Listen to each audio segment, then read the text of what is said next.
Okay, so welcome to the Dana Cortez Show with me, Dana Cortez, DJ Automatic, and Anthony A. It's United for Justice, a day of discussion, and it is an honor to introduce the 82nd, I think it was the 82nd Attorney General of the United States. Is that correct, Mr. Holder, Eric Holder? That would be correct, 82. My memory serves me well. I thought, oh my gosh, I didn't look that up. Okay, 82nd. So first of all, thank you for your time. I definitely appreciate that. This is a conversation that I think I would like to welcome the rest of the country to, because some of us have been talking about reforming our system from the justice system to just schools and places of work for a very long time. Now, after the death of George Floyd, there are cries all over America to defund the police. Now, depending on who you talk to, that could mean different things, from starting all over, or what I have discussed and what a lot of people that I've talked to say is really reallocating some of police's, over bloated budget into communities of color.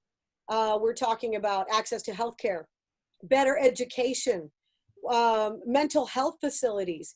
So how do you feel about defunding the police, Mr. Holder? And I read that you were selected to attend a private school for gifted students. So how do you think that helped you in your lifetime as well? Well, just to correct the record, I was selected to go to a special program in a public school. Oh, it was a public school. Okay, good. I went from PS 127 in New York to PS 148. So I had a great public school education in the city of New York, and I'm proud of that. And I think we need to spend more money and more attention on our public schools. We can talk about charter schools. We can talk about private schools. The vast majority of our kids are going to end up in public schools, and we need to make them better than they have been. Return them to the public school system that I knew, and support the teachers. Make sure they have the adequate resources and the appropriate instruction. If we have a good public school system, we'll have really bright and wonderful and educated kids. So what do you think about defunding the police? What do you think about reallocating some of their, in my opinion, very bloated budget? I mean, you see the police force getting more and more money, and you see communities, well, I don't know, what kind of community you grew up in, but the community I grew up in, we already did not have a lot. My schools were very different than some of my friends' schools just blocks away. What do you think about reallocating some of that money into these impoverished communities? Well, I think what I look for in this moment, after the death of George Floyd, is a reimagining of the way in which the police department, people in law enforcement, interact with the communities that they're supposed to serve. Certainly ask funding questions, but that really doesn't get to the heart of it. We can move money, but that's not going to change the dynamic that we need to change. We need to make sure that people in law enforcement are sensitive to the communities that they serve. Maybe we're asking the police to do too much. Sending police officers to answer calls that involve somebody who has a mental problem. I mean, why does a police officer have to deal with that? Well, let me tell you why. Let me answer that. Because there are no mental health facilities, and especially if you come from little or no means, there's nowhere else to turn. You can, and that's wrong. That is wrong. Exactly. So we need to be putting more money into the mental health facilities to make sure. We have some sheriffs in this country who run the biggest mental health facilities in their states. That doesn't make any sense. I understand before you all were born, back in the 80s, when we were back in the 80s, we were concerned about the condition in which the facilities in which people who had mental illnesses were housed. And we decided we want to close those facilities and put people out. And we ended up with a huge homeless population. And we've never come back and said, well, maybe that was wrong, and invest back in the mental health facilities or the mental health sector. It doesn't mean we have to reopen those bad facilities, but we certainly need to invest more. And we certainly don't need to have the police, I think, being involved in that part. Additionally, when we have minor crimes, somebody selling loose cigarettes, as Eric Garland was, Eric Garner was, or somebody is, potentially passing, at least allegedly, a $20 check or $20 bogus bill, why do the police have to respond to that and end up in the situations that we were? So I think, as I said, reimagining what the police department does, and then asking questions about their budget. Is the budget too big? I think in some ways we should be thinking about having like a peace dividend. We have crime rates that are historically low. do we have police departments then that are dwindling their forces so that we don't need to have as many police, given the fact that the crime rate is as low? I mean, the crime rate in New York is now what it was back in the 1960s. Now, I wonder, how does the police department's budget compare now to what the budget was in 1960? I These are the just kinds did of some questions I think research, we and need to they're ask. just growing. The budgets continue to grow despite crime going down. So you're right. You need to kind of rethink the way we deal with police. So you think police shouldn't be called when somebody is having a breakdown or some type of sort? There needs to be someone else or another place for them to go. Yeah, I mean, I think we need to, I think what you said earlier was exactly right. We put a lot on the police department. We ask them to do a whole variety of things.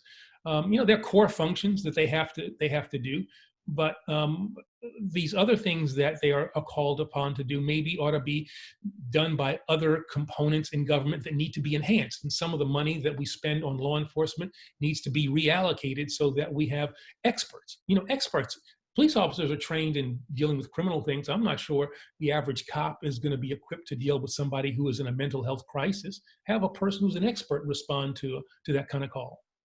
Okay, well, I like that. I think without answering, you kind of support it, but not in the same way maybe that a lot of other people are speaking about it.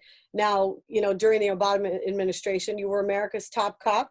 Now that we're talking about reforming police, do you look back and think you could have done more on a federal level to hold local police departments accountable for rogue officers' actions? Mr. Holder, we see, and the unions protect, and both parties, really support unions, and we all do. I support unions, but when you're not holding your own accountable, when these cops keep committing crimes, when you're the law and you're breaking the law, and then you get to move from job to job, is there more that could have been done on a federal level or that can be done right now on a federal level?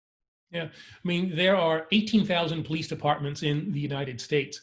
The federal government really has, I think, a limited role in using its prosecution abilities to prosecute cops who do inappropriate things. But we're hampered. The federal government is hampered by the fact that the standard in the civil rights laws have a standard that's too high. It doesn't allow for the federal government to be a good backstop. The local governments are the ones that have to do things in the first instance. And one of the things that I said when I was Attorney General was that standard needs to be lowered.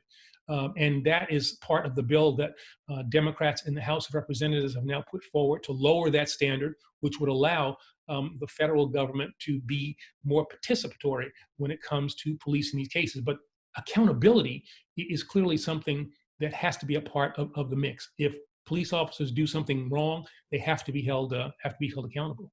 That's one thing I don't understand. How can you ask the police to police the police? I mean, I think there should just be a completely separate form of government that's actually looking over the police. Yeah, or not even government, an outside source of some sort, something. No, I think that you need to have, as they have, you now have in New York State, and you're now seeing in connection with the George Floyd case, you're having the Attorney General, as opposed to the prosecutor who worked with the police officers in New York. You have the Attorney General also doing. So I think, having some separation between the prosecutors who will try these kinds of cases and not having it be the prosecutors who on a routine basis work with the police officers. Having a neutral prosecution team take over these cases. I think that makes a great deal of sense.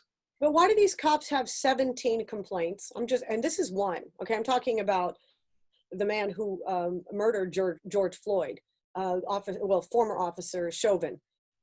How can you have 17 complaints? I can't have 17 complaints where I work and keep my job. I can't have 3 complaints where I work and keep my job. Why do these officers continue to do these things, and then maybe they get laid off, they go to a new town, or maybe they just keep their job like this man did and nothing happens to them? Why are they not held to the same standard that everybody else is? I don't understand it. Yeah, well, I mean, clearly those are systems that have to be fixed. You can't have people, as you say, have these multiple numbers of complaints and then continue to do the jobs, especially given all the power that they have. I mean, police officers have the ability, as we have seen, to take life from people, to take property from people. And so, the unions are a bit of a problem. There are, in the union contracts, ways in which accountability and responsibility is too often kept away from police officers who engage in misconduct. And so that's got to be changed. And, we have to, as again, the House Democrats have put together a program to have a national registry, so that if in fact you are fired from a police department or you have a number of complaints put against you, that's put into a registry so that you can't bounce from one police department to another. Well, I hope so. There was just a terrible story. We talked about this automatic on the air. This man in San Antonio fed a feces sandwich to a homeless man, a cop. He got fired, but now he just got hired. They just rehired him at another police department. And no, they rehired him at San Antonio Police Department. Oh my gosh! So think about that. That man did that. What kind of person does that to another human being? A bad person, and he's walking the street with a badge and a gun today. Yeah, and that's the kind of thing that should disqualify that person for ever being, a police officer. I mean, one of the things we also need to do is on the intake side, to really test people to see whether or not they have the psychological makeup to be police officers. Not every person in the world has the necessary, mental makeup, psychological makeup to be a police officer. And so I think, really making sure that we test people as they come in to apply to be police officers to make sure that they have the right temperament, that they have the right outlook, to make sure that they're going to be, appropriately sensitive and fair in the use of the great power that we give to them. And I'm glad you did say that, because I do also want to say that I know there are a lot of good cops out there, and I understand the danger they put themselves in every day. When, you hear the 911 call, so-and-so has a knife on the corner of whatever, they're the people responding. We need policing. We just need for the police to understand that this kind of conduct is just it's not acceptable. We pay their salaries. We deserve to be treated fairly. And, that goes for everybody, regardless of your color or your background. Yeah, I mean, I think you're right. The majority of the cops that I've ever worked with or interacted with, they're good police officers. They're trying to do their job as best they can. But that small number of cops who are not good ruin it for the good cops. And if they're not held accountable, then the good cops are seen in the same way that the bad ones are. And, there has to be a breakdown of that protective thing that happens within law enforcement, where people protect the good cops, protect those cops who do wrong, not understanding that they're putting themselves at greater risk. And so that culture needs to be changed. As well. I'm so glad you addressed that, because I just said this on the air. I said, if you have 100, good cops and 10 are bad, but the rest aren't telling, they're all bad. I'm sorry. If you witness something that is a crime and you're not telling, you're bad, because you are assisting in that crime. And what happened to Mr. Floyd, in my opinion, those 3 officers were accessories to the crime. And I know they questioned it, but they did not step in, and they should have stepped in once that man said he couldn't breathe. Immediately, they should have stepped in. I don't even know why somebody put a knee on somebody's neck. I don't understand it. Yeah. I mean, I don't know what ultimately will happen with those other 3 with regard to criminal liability, but their humanity should have somehow raised itself and said, I think any of us would have said, hey, whoa, hold on, man, stop doing that, and forced the person who had his knee on the neck of Mr. George to stop that, but they didn't. Something that we talk about quite a bit, but I'm not sure that people understand it, Mr. Holder, gerrymandering. We hear a lot of politicians. I know it's something that you discuss. We hear a lot of politicians, activists discuss gerrymandering, but I don't know that everyone understands what gerrymandering is and how it affects elections, especially in communities and Black or impoverished or both, all of the above. So can you please explain to everyone what gerrymandering is, and do you have a solution? Because in 2019, and I remember this, I did look this up before we went on the air. I remembered reading about this. The Supreme Court ruled that partisan redistricting is a political question, and the courts can't judge if it's a violation of the Constitution. You look at these maps, and it's just wild to me. Explain to everyone listening what gerrymandering is and how it affects communities of color. Yeah, gerrymandering is when one party draws the lines, lines for city council, lines for state legislature, lines for the United States House of Representatives, draws them in such a way that you give yourself an unfair advantage over the party that you're running against. So you end up drawing these lines in such a way that you really pack, for instance, if Republicans are doing, you pack Democrats into one district so that their power is diluted with regard to other districts, or you spread Democrats around so that you diminish their power generally there. But it's a way in which you draw the lines to maximize your power while minimizing the power of the other side. And as a result, you end up with politicians picking their voters as opposed to voters choosing who their representatives are going to be. And then the politicians are not responsible to, they don't have to respond to the needs of their voters because they've picked, who their voters are. They respond more to the special interests as opposed to the people. And so if you care about criminal justice reform, if you care about the expansion of Medicaid, if you care about a woman's right to choose, these are all the kinds of things that we see too often around the country because of gerrymandering. You have state legislatures, again, that are totally gerrymandered, like Wisconsin, North Carolina, Florida, Texas. These are gerrymandered state legislatures that pass things that special interest groups want to have passed that might be inconsistent with what the people want to have. But because they're gerrymandered districts, people in power can do these things and not get voted out of office. And so they keep doing what the special interests want to do as opposed to what the people want to do. So what is the solution since the Supreme Court said How do we it's out fix of it? hands, basically? What can we do to change this? You're trying to elect different officials then, but you're telling me that it's already rigged against me. Is there a way to change this and really get on top of it? Because it's something we've talked about for a long time, and it seems that this has been going on too. I don't remember the book I was reading, really since the late 80s is when it started very quietly, the gerrymandering process. Yeah. I mean, we've had gerrymandering in this country almost as long as we've had the United States of America, and both parties have done it. Republicans really gerrymandered in 2011 to a degree that Princeton University did a study and said it was the worst gerrymandering of the last 50 years. What is it we can do? Well, every 10 years after the census, the year after the census, we redistrict, we draw the lines at that point. So in 2010, we had the census. In 2011, we redistricted. Now we're going to have the census in 2020, which is important. Everybody fill out your census forms. And in 2021, we will redistrict again.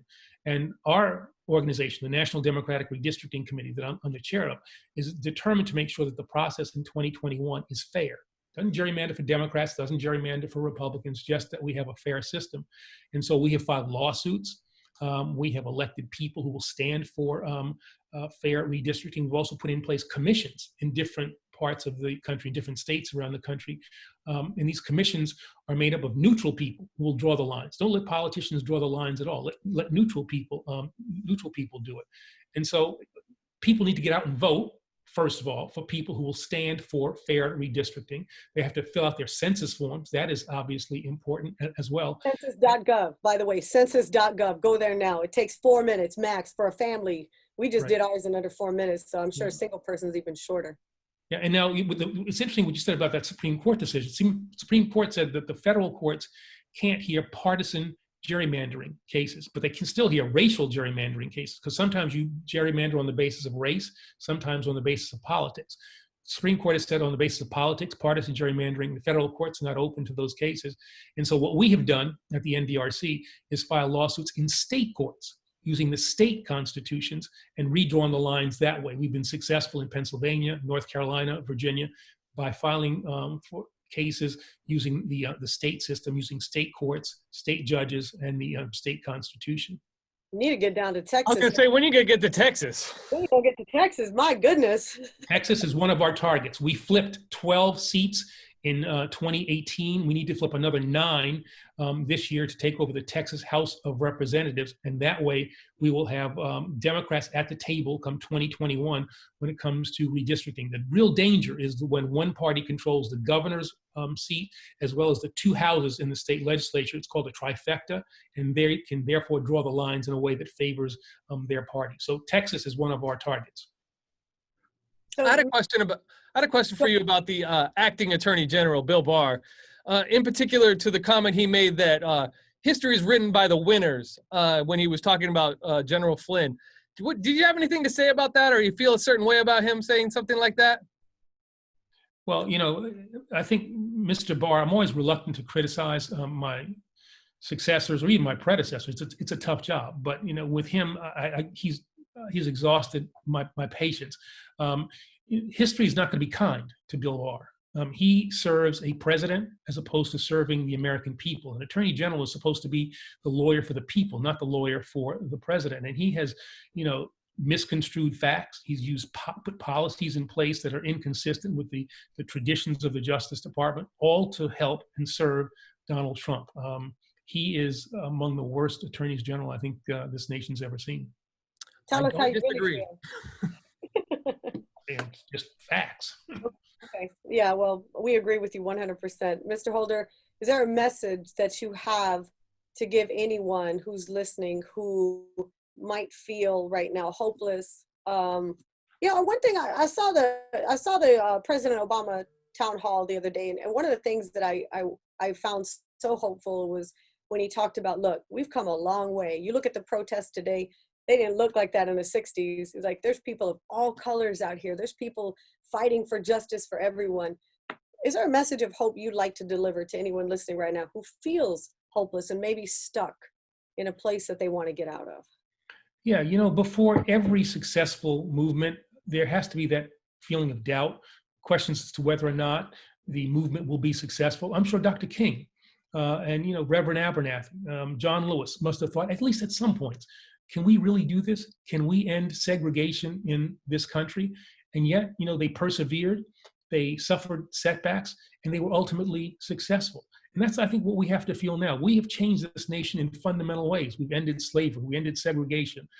We made sure that women had the right to vote. We have been much better with regard to the LGBT community than we have in the past. All things that, if you told somebody 10 years ago, we're going to have same-sex marriage, people would say, you're crazy. That can't possibly happen. And yet we do, because people fought for it. People committed themselves to it. People were dedicated towards it. Dr. King said that the arc of the moral universe is long and it bends towards justice. But that only happens when dedicated people, citizens, average citizens, put their hands on that arc and pull it towards justice. If we do that again, if we do that right now, we can use this moment that through the death of George Floyd, we can make this moment, we can make this a movement that will ultimately be successful and change this nation in ways that we can only begin to imagine. I'm really confident.